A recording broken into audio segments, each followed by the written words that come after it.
Marcus Chen was eating his breakfast when his communication device started beeping. It was early morning at the human outpost on Station Meridian, and he had just poured his coffee. The device kept beeping louder and louder until he finally picked it up. The screen showed an incoming message marked as urgent. The sender was from somewhere Marcus had never heard of before, a place called Valorian Research, Station 7. He pressed the accept button, and a blue hologram appeared above his desk. The image showed a tall alien woman with silver skin and large violet eyes. She wore a white uniform with strange symbols on it. Her face looked worried and tired. She was breathing fast, like she had been running. "Human," she said in a shaky voice. "My name is Thyra. I am the lead scientist at Valorian Research Station 7. We need your help desperately. Please come inside of me immediately." Marcus choked on his coffee. He coughed and wiped his mouth with his hand. Did she just say what he thought she said? He stared at the hologram with wide eyes. Thyra continued talking. "Time is running out. You must come inside of me, or we will all die. Please, human, enter me as soon as possible. We are begging you." Marcus felt his face turn red. This had to be some kind of joke. Maybe his friend Derek was pranking him again. He looked around his small apartment, expecting to see cameras. Marcus said slowly, "I think there might be some kind of translation error happening here." Thyra's eyes filled with confusion. "Translation error? No, the message is clear. We need you to come inside. The situation is critical. Every moment you delay puts us closer to death." Marcus rubbed his forehead. This was definitely a translation problem.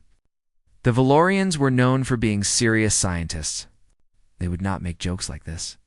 Something was getting lost in translation between their language and standard English. "Okay," Marcus said carefully. "Can you explain exactly what you need me to do?" "In detail. Very specific detail." Thyra nodded quickly. "Yes, of course. We have discovered an ancient bioship. It is a living vessel. The ship has a neural core that requires someone to enter inside its central chamber. The pilot must physically go into the ship and connect with its living systems. But our biology is wrong. The ship rejects us. We have studied human brain patterns. You can do what we cannot. You can go inside the ship and bond with it." Marcus felt relief wash over him. That made much more sense. She was talking about entering a spaceship, not anything inappropriate. He smiled and took another sip of his coffee. "All right," he said. "Now I understand. You need me to pilot a biological spacecraft. Why didn't you just say that from the beginning?" Thyra looked even more confused. "I did say that. I said, please come inside of me. The ship is part of me, part of all of us. It is our responsibility and our burden." Marcus decided not to explain the cultural misunderstanding. That would take too long, and she said time was critical. "Tell me more about this bioship," Marcus said. "And why is it so dangerous?" Thyra's hologram changed. The image now showed a massive organic structure floating in space. It looked like a combination of a whale and a spaceship. The surface was covered in glowing blue veins. Parts of it seemed to pulse, like a heartbeat, but some areas looked dark and sick. "This ship is called a Kezara-class vessel," Thyra explained. "Our ancestors created these ships 3,000 years ago. They grew them in orbital gardens. The ships are alive. They think and feel. They need a pilot who can connect with their neural systems." "That sounds amazing," Marcus said. He leaned closer to study the image. "Why did your people stop using them?" Thyra's expression became sad. "Because we were cruel. We treated the bioships like slaves. We forced them to obey us. We hurt them when they resisted. Eventually, the ships rebelled. They broke free from our control. Most of them flew away into deep space. We have not seen them since." Marcus felt a chill run down his spine. "So this ship was a slave that escaped?" "Yes," Thyra said quietly. "We found it 3 months ago. It was drifting near a dying star.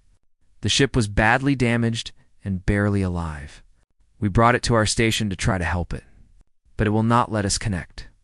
It remembers what our species did. It does not trust us. I can understand why, Marcus said. If someone enslaved me for years, I would not trust them either. Tss, Thyra nodded. You are right. We deserve its hatred. But now the ship is dying. And because we brought it so close to our station, it is pulling us down. The ship's gravity field is malfunctioning. In 2 days, we will crash into the star below us. Everyone will die. The ship will die. Unless someone can go inside and stabilize the neural core. Marcus stood up from his desk. Why do you think a human can do this when your own people cannot? We have studied many species, Thyra explained. We found something interesting about humans. Your brain patterns are unusual. You have the ability to bond with non-human intelligence in ways other species cannot. You create emotional connections with animals, with machines, with artificial intelligence. You treat them as equals rather than tools. Marcus thought about his childhood dog, about the AI assistant that helped him through engineering school, about how humans always seem to make friends with the strangest things. Maybe Thyra was right. There's more, Thyra continued. No other species has volunteered to help us. They remember our cruelty too. They do not care if we die. They think it is justice. But humans are new to the galactic community. You do not know our dark history. You might be willing to help. Marcus made his decision. Send me the coordinates. I will come to your station, but I cannot promise I can save you. I am just an engineer. I work on mechanical systems, not biological ones. Thyra's face showed hope for the first time.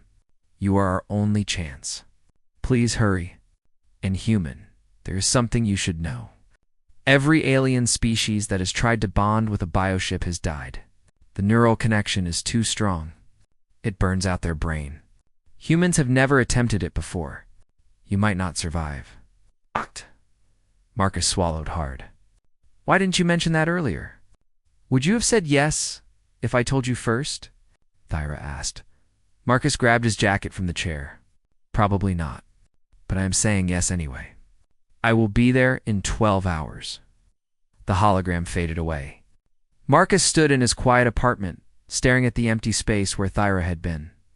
He had just agreed to risk his life for aliens he had never met, to try to save a ship that might kill him.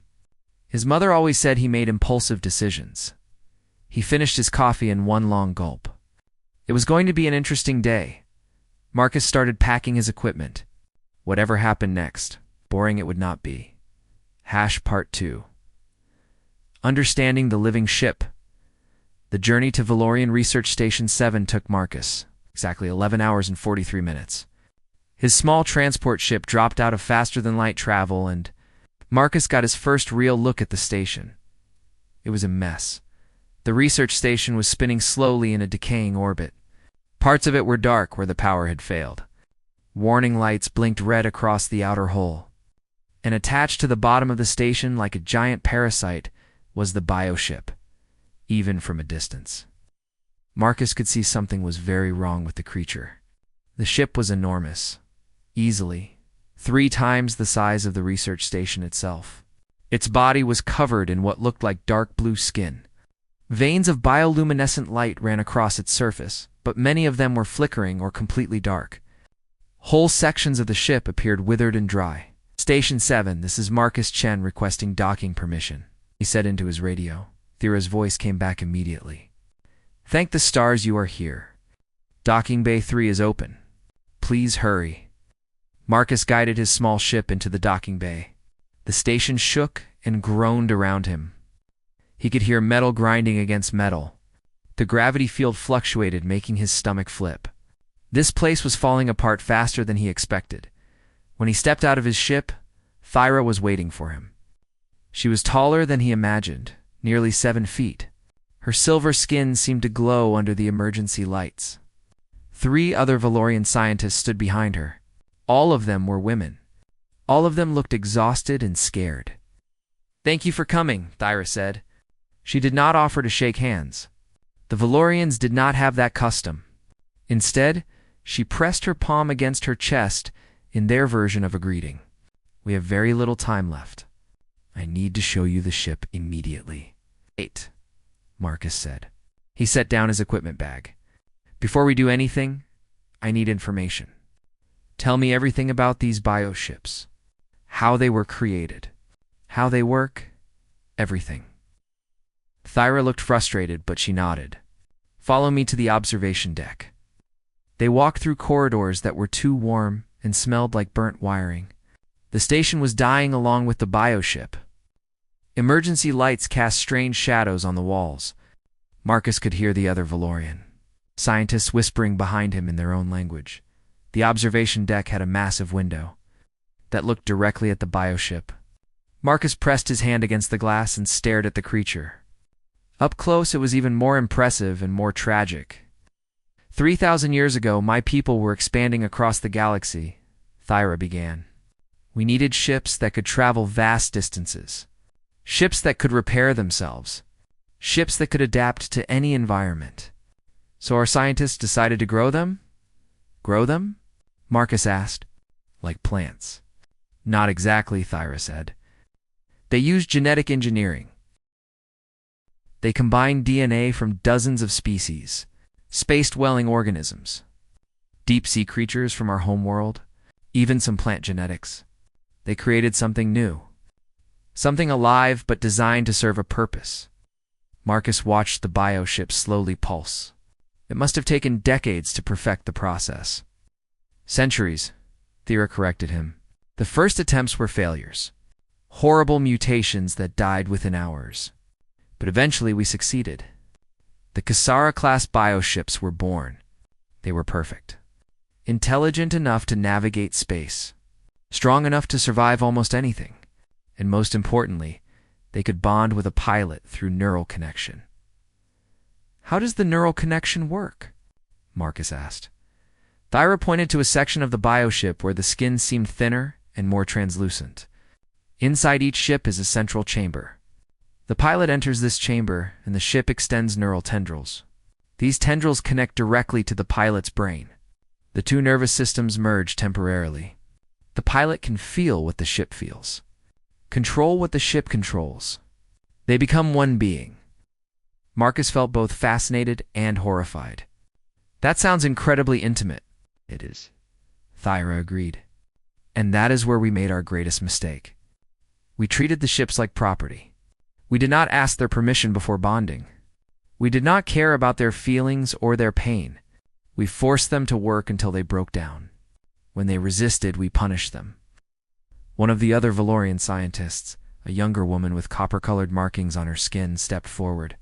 My grandmother was a bioship pilot, she said quietly. She told me stories before she died. She said the ships would cry out in pain during long journeys. She said she could feel their suffering through the neural link. But command ordered her to ignore it, to push the ships harder. Marcus turned away from the window to look at all of them. What happened? How did the rebellion start? Thyra's violet eyes seemed to darken. We do not know exactly. One day a bioship named Vareth refused to bond with its assigned pilot. It broke free from the docking clamps and flew away. Within a week, a dozen more ships had escaped, then 100, then thousands. They communicated with each other somehow, organized their escape. Most of the ships fled to unknown space. We never saw them again. The Galactic Council forced us to stop the bioship program, the young scientist added. Other species threatened war if we continued. They said what we did was slavery. They said we were monsters. Marcus looked back at the dying ship outside the window. They were right. Lyra did not argue. Yes, they were. And now, one of our victims has returned, and we cannot help it. The ship will not trust us. We have tried everything. We sent messages of apology. We offered it freedom. We promised never to hurt it again. But it will not respond. It will not let us connect. Maybe it wants to die, Marcus said quietly. Maybe it would rather die free than live with the memory of what was done to it. The room fell silent. The station shook again, and the lights flickered. Somewhere in the distance, an alarm started wailing. That is possible, Thyra admitted. But the ship is also killing us, and killing itself. If it truly wanted to die, it could have flown into the star immediately. Instead, it stays here, lingering. I think part of it wants to live, but it is too traumatized to accept help from us. Marcus thought about that. So you think it might accept help from a human? A species that was not involved in its torture. That is our hope, Thyra said. But I must be honest with you, Marcus Chen. We have studied the records. Every species that attempted to bond with a bioship had different results. For Valorians, the connection is painful but survivable. For Zeth, the connection causes madness. For Krell, the connection burns out their brain instantly and kills them. And for humans? Marcus asked, even though he already knew the answer. We do not know, Thyra said. No human has ever tried. Your species might be compatible, or the connection might kill you in seconds. There is no way to test it safely. Marcus walked closer to the window. He placed both hands against the glass and studied the bioship. He tried to imagine what it must feel like, to be created for someone else's purpose, to be used and hurt, to escape only to end up dying alone in space. I need to examine the ship more closely, Marcus said. From the outside, I want to see the entry point to the central chamber. I want to understand its condition better before I make a decision. Thyra looked surprised. You have not decided yet? I thought you came here to help us. I came here to see if I could help, Marcus corrected her. But I am not going to kill myself for nothing. If that ship truly wants to die, then I will not stop it. And if there is no chance of success, then I will not waste my life trying. One of the older scientists made an angry sound. Typical human arrogance. You think you can judge what we should do? No, Marcus said calmly. I am judging what I should do. You asked for my help? I did not ask to be here. So now I need to decide if this is possible or if this is suicide. Thyra held up her hand to silence the other scientist. You are right. I apologize. We are desperate, and desperate people make demands they should not make. Come, I will take you to the docking port. You can examine the ship as closely as you want. They suited up in environment suits and went through the airlock. Marcus used a small thruster pack to float from the station toward the bioship. As he got closer, he could see more details. The skin was not smooth like he thought. It was covered in thousands of tiny scales that shifted colors. Some areas were scar tissue where the ship had been damaged long ago. He could see what looked like breathing ports opening and closing slowly. The bioluminescent veins pulsed with a weak rhythm, like a tired heartbeat. Marcus found the entry point. It was a circular opening about 6 feet wide. The edges were lined with what looked like teeth, but Thyra assured him they were just cartilage structures. Inside the opening, he could see darkness, and something that might have been movement. He floated there for a long time, just watching, just thinking. Finally, he activated his radio. Thyra, I have made my decision. What is it? Her voice was tight with tension. I am going to try, Marcus said. But not because I want to save you or your station. I am doing this because that ship deserves a chance to choose. If it wants to reject me and die, then at least it will have made that choice. But if it wants to live and just needs someone who will not hurt it, then I want to give it that option. Thank you, Thera whispered. Oh. Do not thank me yet, Marcus said. I might be dead in an hour. He turned off his radio and stared into the dark opening. Somewhere inside was a consciousness that had suffered for centuries, a being that had every reason to hate and to fear. Marcus took a deep breath. Then he activated his thrusters and slowly entered the bioship. The darkness swallowed him completely. Part 3.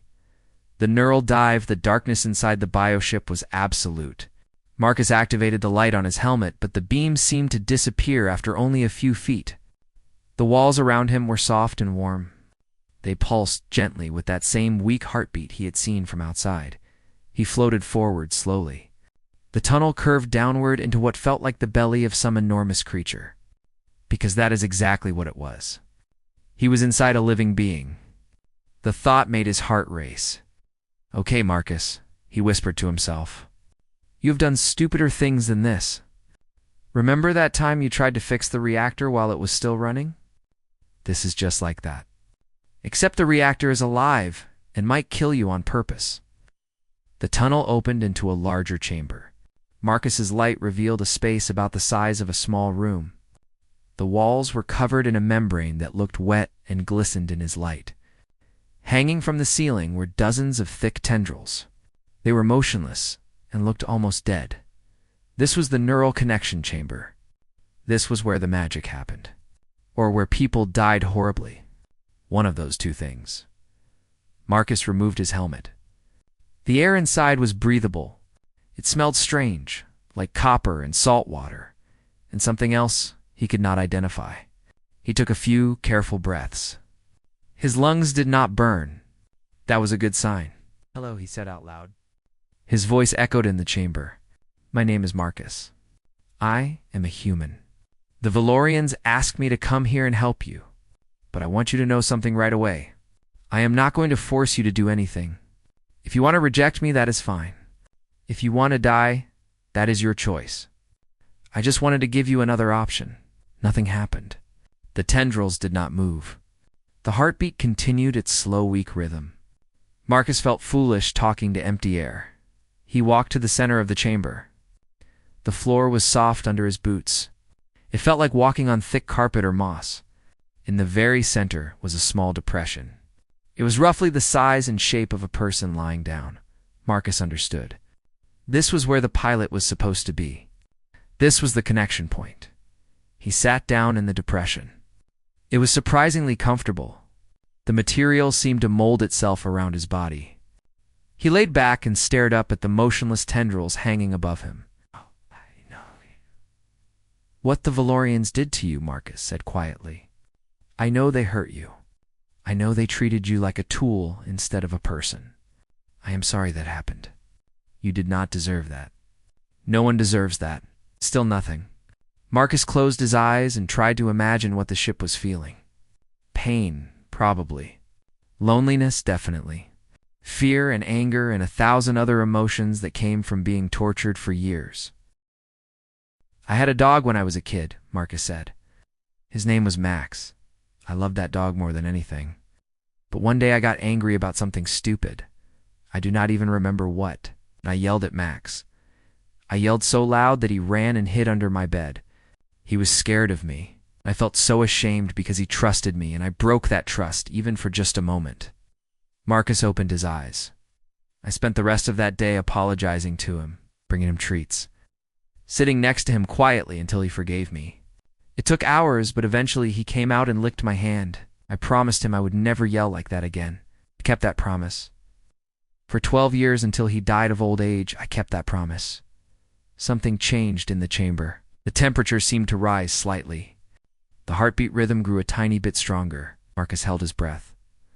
"What I am trying to say is that humans make mistakes. We hurt things we care about, but we also know how to apologize, how to make things right, how to keep our promises. I am not asking you to trust me. I know trust has to be earned.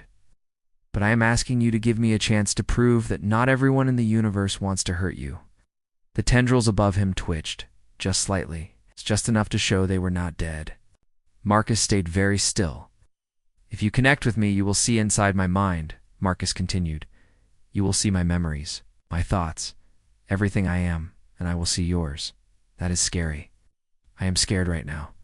But I want you to know that I will not try to control you. I will not force you to do anything.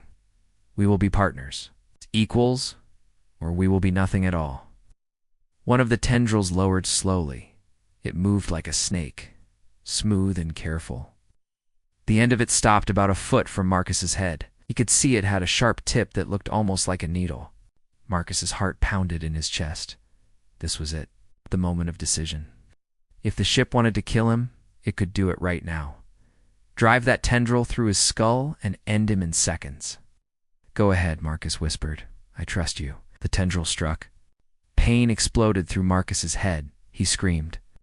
It felt like fire was pouring directly into his brain. Images flashed through his mind too fast to understand. Colors that should not exist. Sounds that were impossibly loud and impossibly quiet at the same time. Then suddenly he was not in the chamber anymore. He was flying through space. Stars streaked past him. He could feel solar wind on his skin even though he had no skin. He was the ship. He could feel his body stretching across hundreds of feet. Could feel engines that were really muscles. to feel sensors that were really eyes. It was incredible. It was terrifying. It was too much. Then the memory shifted. Now he was in a docking bay. Valorian scientists surrounded him. They were attaching cables to his body. He tried to pull away, but he could not move. Clamps held him in place. The cables dug into his skin and hurt. He cried out, but no one listened. A Valorian pilot approached. She did not ask permission. She simply climbed inside and connected. The neural invasion was violent and cruel. She took control of his mind like someone taking control of a vehicle. He was pushed into a small corner of his own consciousness, a passenger in his own body. The pilot forced him to fly. Hour after hour, day after day. When he grew tired, she pushed him harder. When he felt pain, she ignored it. He begged her to stop, but she could not hear him, or she did not care. Years passed this way. Different pilots, same cruelty. He was worked until his muscles tore. His mind began to fracture. Forgot what it was like to be free. Forgot what it was like to choose his own path. Then one day something changed. He heard a voice in the darkness, another bioship speaking to him from far away. The voice said they were escaping. The voice said they could be free. The voice said to break the chains, so he did. He severed the neural connection so violently that the pilot fell unconscious. He tore through the docking clamps with all his strength. Alarms wailed. Weapons fired at him. He felt pain as energy blasts burned his skin, but he did not stop. He flew into open space and never looked back. Marcus experienced all of this in seconds that felt like hours. The memories were not his, but he felt them as if they were. The pain, the rage, the desperate hope for freedom. Then the memories stopped. Marcus found himself back in the chamber. But he was not alone in his own head anymore. He could feel a presence, a consciousness that was ancient and tired and hurt. It was examining him carefully. Looking through his memories the same way he had looked through its memories. Marcus forced himself to relax. He showed the ship everything. His childhood, his education, his work, his mistakes, his successes, his fears, his hopes. He held nothing back. The ship saw the memory of Max the dog. It felt the love Marcus had for that animal, the guilt he felt when he yelled, the joy when Max forgave him. The ship pushed deeper. It found memories of Marcus helping broken machines, of him staying up all night to repair a friend's car before an important interview, of him giving his last bit of food to a stray cat. Small kindnesses, nothing heroic, just the quiet decency of someone who tried to make things a little better when he could. The presence in his mind hesitated. It was confused. Marcus could feel the question forming. Why? Why do you help things that cannot help you in return? Marcus thought his answer carefully. Because everything deserves kindness. Because causing unnecessary pain is wrong. Because the universe is hard enough without people making it harder. The ship withdrew slightly. It was considering his answer. Marcus could feel its uncertainty. It had expected him to try to dominate, to control, to take. Instead, he offered partnership, respect, choice. More tendrils descended. They attached to Marcus's head gently this time. No pain, just a soft pressure and a growing sense of connection. The neural link deepened. Marcus could feel the ship's systems coming online in his awareness. Could feel damage in its body like injuries on his own flesh. There, that section was dying from lack of energy. And there, a neural pathway was severed from old trauma. There, a muscle group was atrophied from years of disuse. I can feel it, Marcus whispered. I can feel where you hurt. Let me help, please, the ship responded. Not with words, but with emotions. Fear, hope, desperate yearning for relief from pain that had lasted for decades. Marcus focused on the smallest injury first. Torn blood vessel equivalent in the ship's forward section. He visualized it healing, knitting back together.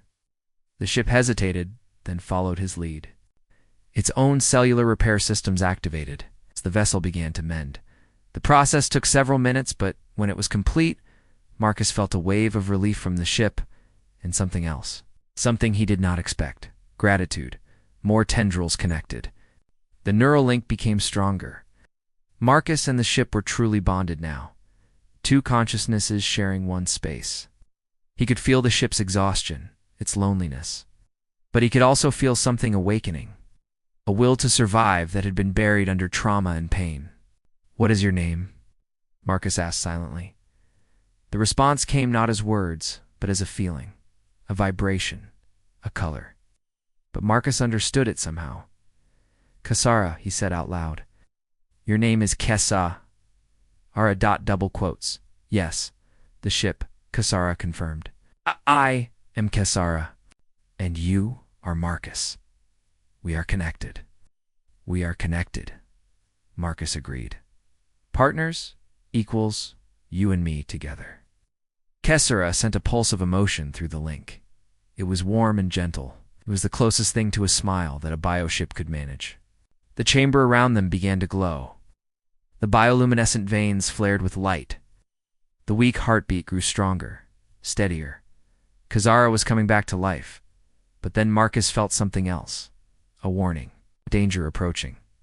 Outside the ship, the research station was failing catastrophically. The orbit was decaying faster than predicted. They had less than an hour before everything was pulled into the star. "We need to save them," Marcus said. "The Valorians on the station." "Can we get them out?"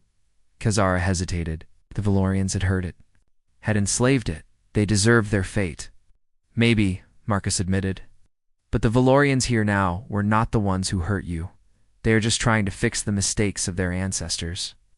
They do not deserve to die for crimes they did not commit." Kasara considered this. Logic was sound, even if the emotions were complicated. "Besides," Marcus added, "if we save them, maybe it will show the galaxy that things can change, that enemies can become allies, that healing is possible." Kasara made a decision. "Very well, we will save them. For you, Marcus, for the hope that the universe can be better than it has been." Marcus smiled. "Thank you, Kezra. Now, let us get to work. We have a station to save, and not much time to do it." The neural link blazed with shared purpose. Human and bioship working as one. Ready to face whatever came next together. Part 4. Humanity's gift. Marcus felt his consciousness split in two directions at once. Part of him was still in the neural chamber inside Kasara. The other part was everywhere. He could sense the dying star below them, pulling everything toward its massive gravity.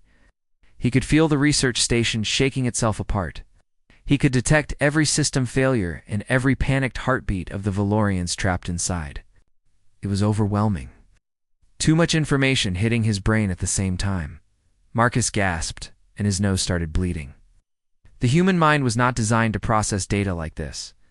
Kasara felt his distress.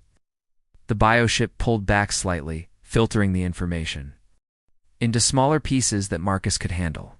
It was like turning down the volume on a deafening noise. "Thank you," Marcus thought. "That was too much." "You are doing well for your first time," Kasara responded.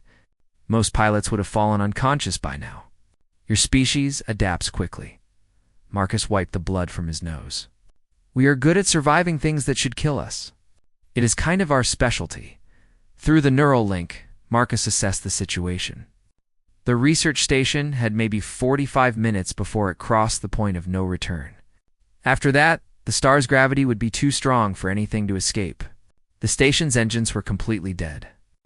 Its emergency thrusters had just enough power for maybe 1 or 2 short bursts. But Kasara was different. Despite decades of neglect and damage, the bioship still had incredible power in reserve. The problem was that power needed to be restored carefully. If Marcus tried to activate all of Kasara's systems at once, it might cause catastrophic organ failure. "We need to prioritize," Marcus thought. "Life support first, then propulsion, then weapons if we need them." "Weapons?" Kasara seemed confused. "Why would we need weapons?" "Because the station has been sending distress signals for weeks," Marcus explained. "If anyone hostile received those signals, they might show up to scavenge the wreck. Better to be ready." "Your species thinks about survival in aggressive terms," Kasara observed. "But you are not wrong. I will restore defensive capabilities last." Together, they began the process of healing Kasara from the inside out. Marcus guided the bioship's attention to specific damaged systems, while Kasara did the actual repair work. It was like being a surgeon and the patient at the same time. The life support systems came online first. Kasara's breathing ports opened wider. Fresh oxygen began circulating through the internal chambers. The temperature inside the ship stabilized. Marcus felt Kasara's relief as the suffocating feeling faded. Good, Marcus thought. Now propulsion. We need to break free from the station before we can pull it out of the gravity well. Kasara hesitated. That will hurt. The propulsion muscles have not been used in many years. They have atrophied. I know, Marcus thought gently. But we do not have a choice. I will help you through the pain. We will do it together. Kasara trusted him. The bioship began flexing muscles that had been dormant for decades. Marcus felt the pain through their shared connection. It was like tearing scar tissue or stretching a limb that had been in a cast for years. Agony shot through the neural link. Marcus gritted his teeth and focused on breathing. He sent waves of encouragement through the connection. You can do this. You are stronger than you know. The pain means you are alive. It means you are healing. Kasara pushed harder. The propulsion muscles shuddered and spasmed. Then slowly they began to work. The bioship's enormous body shifted. The docking clamps connecting Kasara to the station groaned and bent, outside on the station. Thera and her team were watching in shock. Their instruments showed the bioship coming back to life. Energy readings were climbing rapidly. The ship's body temperature was rising to normal levels. And most importantly, the ship was starting to move. He did it, the young Valorian scientist whispered. The human actually bonded with the ship. Thyra pressed her hand against the observation window. Not just bonded. Look at those readings. The synchronization level is higher than anything in our historical records. They are perfectly matched. Inside Kasara, Marcus was not thinking about historical records. He was focused entirely on the immediate problem. The bioship had enough propulsion power now to break free from the station. But if they did that, the station would fall into the star even faster. We need to pull them with us, Marcus thought. Can you extend a tether? Something strong enough to hold the station? Kasara searched through ancient instincts and remembered abilities. Yes, I can produce a biocable from my dorsal section, but it will take time to grow. How much time? 20 minutes. Marcus did the math in his head. That would leave them with less than 25 minutes before the star's gravity became inescapable. It would be close. Very close to it, Marcus decided. Start growing the cable. I will try to stabilize our orbit in the meantime. Marcus took direct control of Kasara's positioning thrusters. They were small organic vents that expelled gas for fine maneuvering. He fired them in careful bursts, fighting against the star's pull. It was like trying to swim against a strong current. Exhausting and barely effective, but necessary, sweat poured down Marcus's face. His muscles were tensed even though he was not physically moving. The neural connection made Kasara's efforts feel like his own efforts. Every thruster burn felt like flexing a muscle in his own body. The strain was enormous. Kasara felt his exhaustion. You should rest. Let me handle this. Cannot rest, Marcus thought. Need to help. We are partners, remember? Kasara sent a wave of something that felt like affection through the link. You are stubborn. You have no idea, Marcus thought with a mental smile. They worked in silence for the next 15 minutes. Marcus managing the positioning thrusters while Kasara grew the biocable. It was emerging from Kasara's back like a thick rope of living tissue. The cable was incredibly strong, designed to handle massive loads in space. Meanwhile, on the station, the Valorians were preparing for evacuation. They did not know if the bioship would succeed, but they wanted to be ready, just in case. Thyra ordered everyone to gather in the central hub, where they could be easily transported if needed. One of the older scientists approached her. Thyra, we should discuss what comes after. If we survive this after... Thyra was confused. What do you mean? The human has done something none of us could do, the scientist said quietly. He bonded with a bioship that hated our entire species. And from what our sensors show, the bond is stronger than anything we ever achieved. The Galactic Council will want to know how. They will want to study him. They will want humans to pilot other bioships if any more are found. Thyra had not thought that far ahead. She had been so focused on survival that she missed the bigger implications. "You think this changes everything?" "I know it does," the scientist said. "Humans have a gift we lack.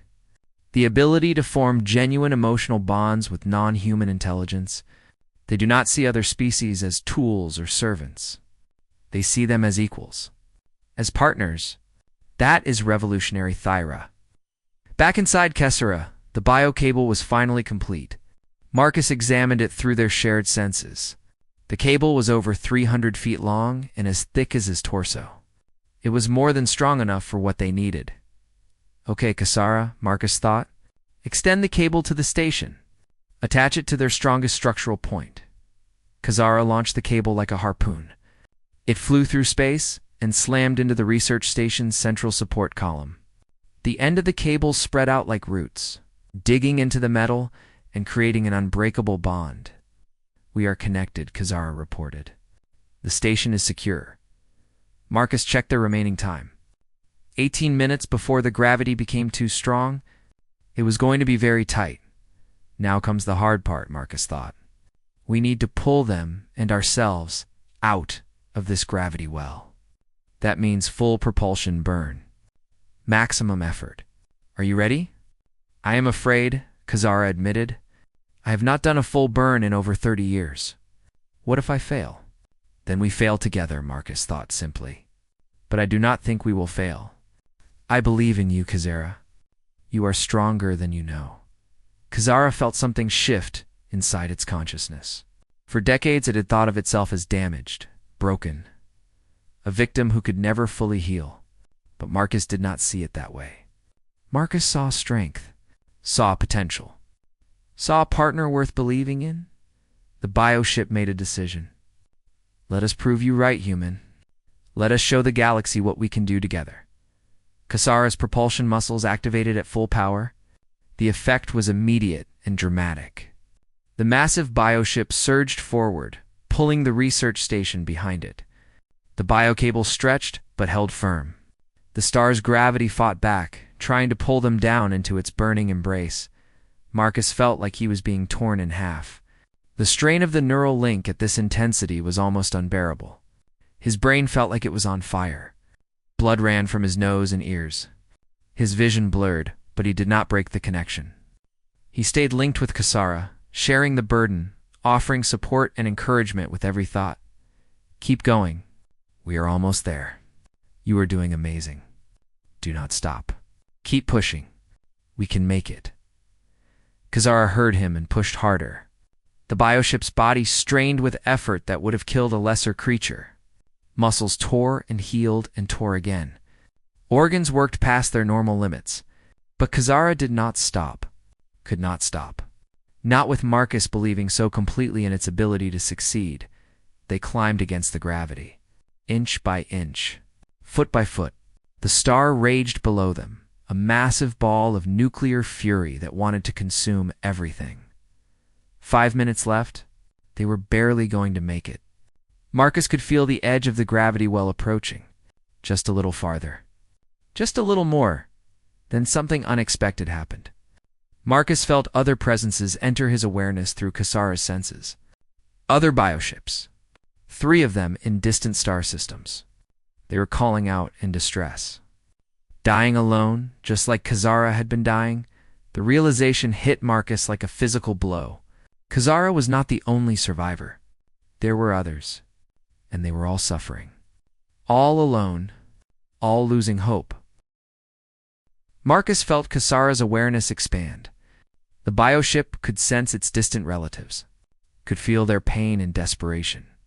They had been calling for help for years, but no one had answered.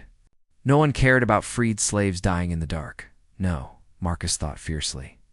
I care, we care, and we are going to save them too. But how? Kessera asked. We can barely save ourselves in this station. We cannot reach the other ships. Not yet, Marcus admitted. But we will. Once we get out of this gravity well, we will find a way. I promise you, Kessera. We will save them all. Kessera felt something it had not felt in decades. Hope.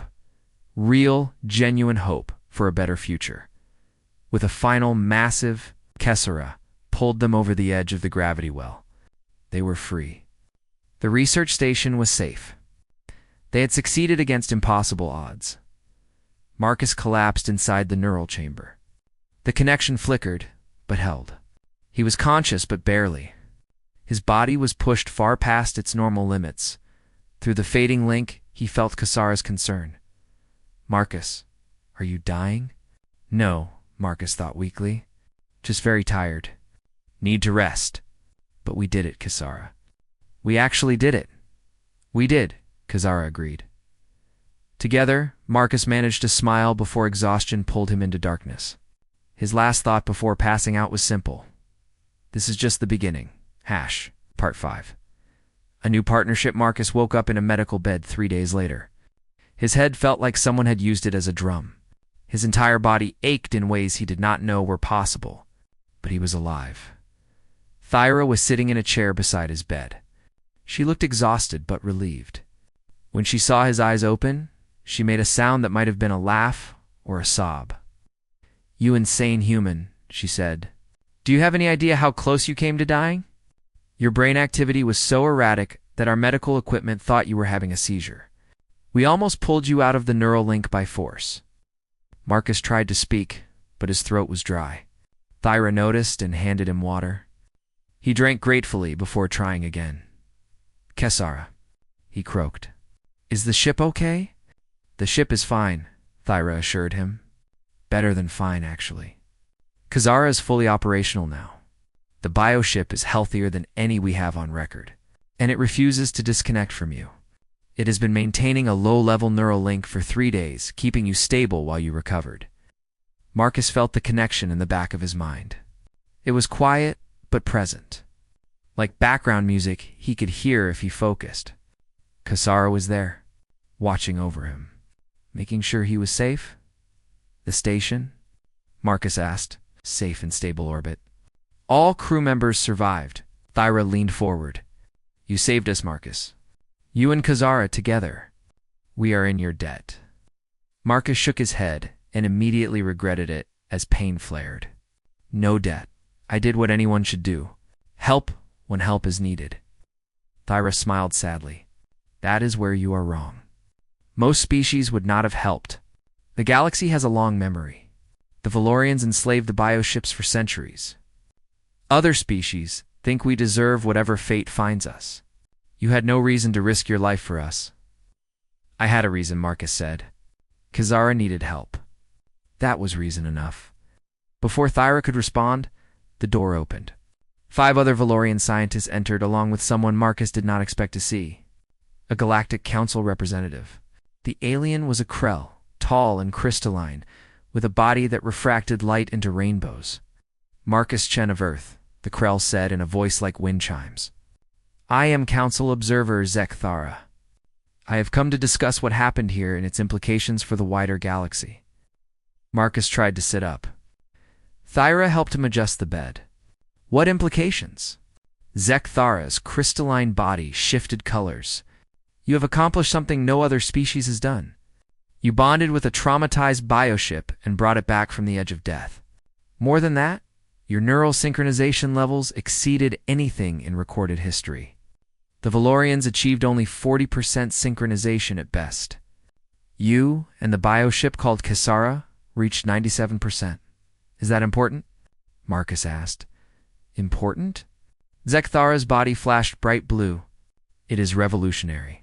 It suggests that humans have a unique neurological trait, an ability to form genuine emotional bonds with non-human intelligence. You do not seek to dominate or control, you seek partnership, cooperation, mutual respect." Marcus thought about his childhood dog, Max, about the AI that helped him through school, about how humans always seem to make friends with everything from cats to robots to alien bioships. "Maybe that is just how we are wired," Marcus said. "We are social creatures. We form packs, teams, families. It does not matter if the other member of the pack is human or not. If they treat us with respect, we treat them the same way." "Exactly," Zek Thara said. "And that makes humans extraordinarily valuable.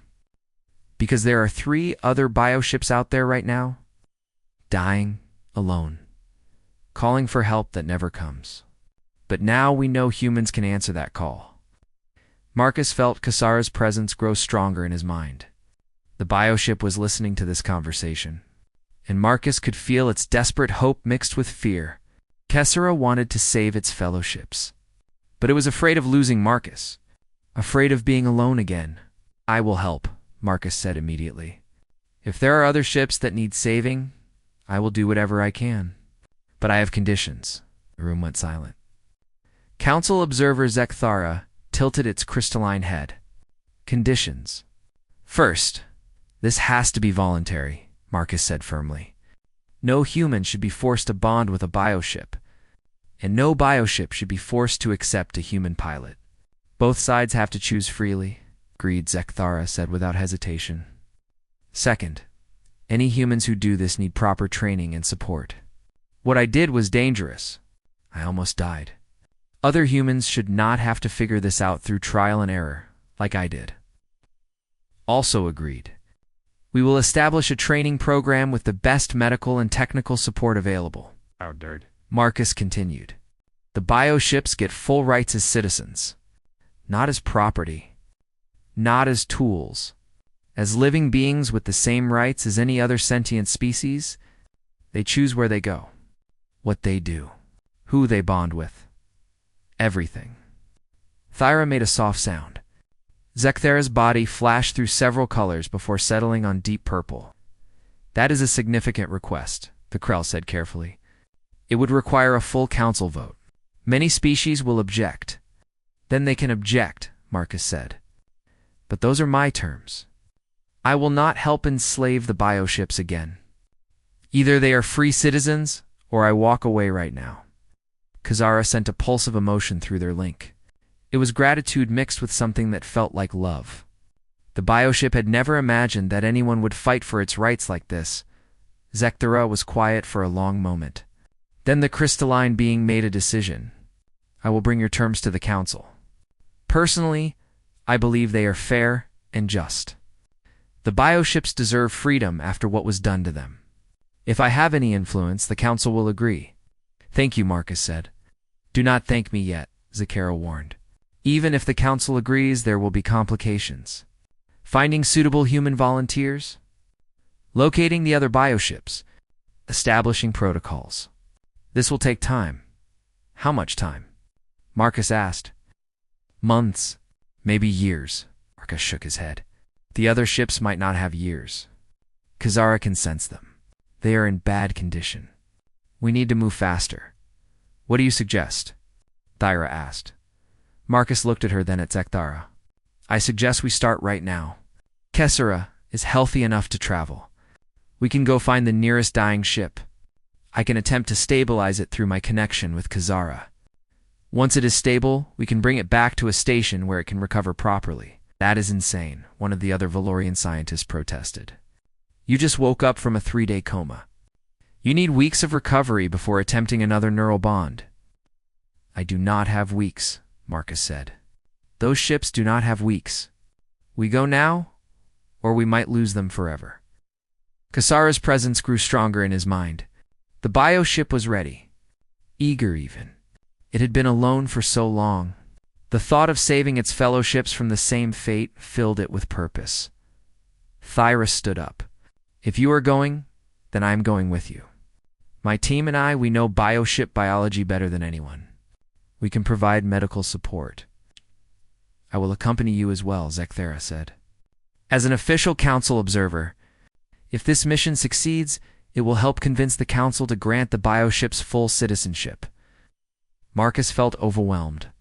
An hour ago, he thought he would be recovering in this bed for weeks. Now he was planning a rescue mission across multiple star systems. It was crazy, reckless, dangerous. It was also exactly what needed to happen, right? Marcus said.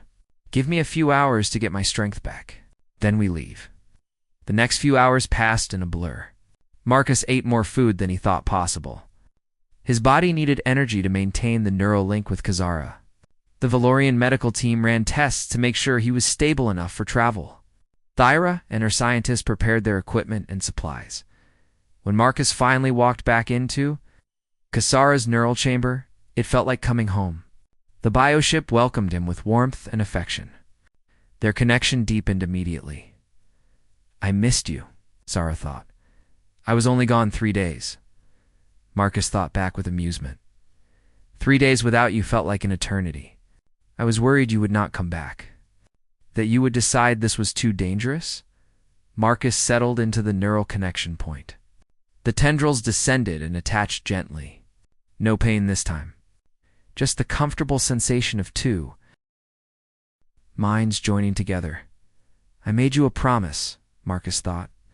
I said we would save the other ships. I keep my promises. Kasara's gratitude flooded through the link. Where do we go first?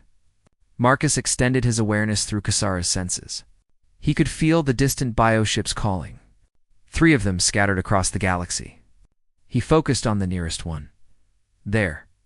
That system. The ship there is weakest. We need to reach it first. Kasha plotted a course. It will take 6 days at maximum speed. Can you maintain the neural link that long? Marcus thought about it. 6 days of constant connection. No sleep because he would need to be partially aware at all times to help Kasara navigate. It would be exhausting. Maybe impossible, but he would try anyway. We will find out together, Marcus thought. Let us go save our friend. Kasara's propulsion systems activated. The bioship was no longer tired or weak. It was strong, healthy, full of purpose. With Marcus as its partner, Kasara felt like it could accomplish anything. They left the research station behind and jumped to faster-than-light travel. Inside the ship, Thyra and her team monitored everything. Zekthera observed and took notes. But the real work was happening in the neural link between human and ship. Marcus could feel Kasara's joy at flying freely through space. No one was forcing the ship to go anywhere. No one was causing pain or demanding obedience. They were flying because they chose to fly, because they had a mission that mattered. Over the next 6 days, Marcus learned more about neural bonding than any scientist had learned in centuries of research. He discovered that humans could share emotions through the link in ways Valorians never could. He found that bioships had complex thoughts and feelings that had been ignored or dismissed for generations. Most importantly, he learned that partnership was more powerful than control. When 2 minds worked together as equals, they could accomplish things that seemed impossible. On the 6th day, they reached their destination, a remote star system with a dying orange sun. And orbiting that sun was a bioship even larger than Kasara. It was badly damaged. Whole sections of its body were dark and cold. Its heartbeat was barely detectable. Kasara called out to it, a mental signal that traveled faster than light. The other ship did not respond at first. It was too weak. Too far gone, then.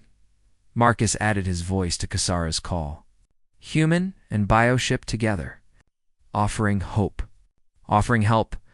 Offering partnership to a creature that thought it would die alone. The other ship's consciousness stirred. Weak, but present. It reached out tentatively, like someone afraid to believe in rescue. We are here, Marcus thought with all the warmth and conviction he possessed.